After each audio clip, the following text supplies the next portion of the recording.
କିନ୍ତୁ ରାଜନୀତିରେ ଅନେକ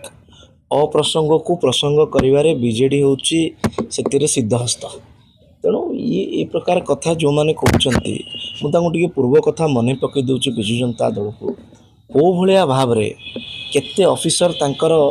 पाई काम करूतले को भलिया भाव रे प्रोटोकॉल भंगा जाइतला को भलिया भाव रे वेंकैया नायडूंकर गस्त समय कौन कौन प्रोटोकॉल थिला एवं पालन होता कि नहीं ये एक बड़ प्रश्नवाची अच्छी। तेणु मान्य वेंकैया जी जो कथा कही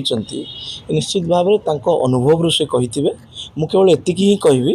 कि विजु जनता दल जो कथा आज सी कहूँ दीर्घ 24 वर्ष शासन रे यदि सही कथा को चिंतन करता ताले आज ये प्रश्नवाची सृष्टि हुआ नहीं। सब आउ गोटे कथा होची जे प्रसन्न आचार्य बीजेपी उपनेता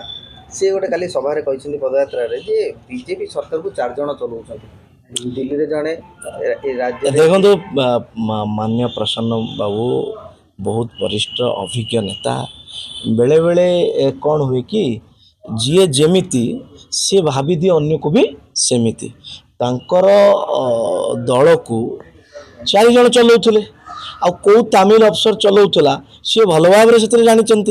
तेणु सी भावी दौरान कि बीजेडी को जेन चलुला बीजेपी भी सेमती चलुची तांकर भावना भूल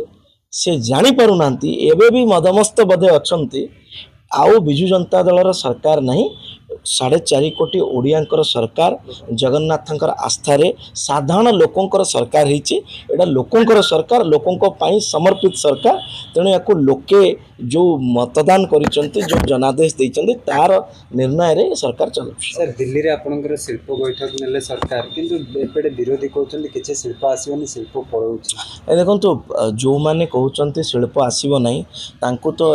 जेएसडब्ल्यू रो ईवी बाइक मु तांको उदाहरण दे देबी आमे कथा कहूना आमे काम कर देखो।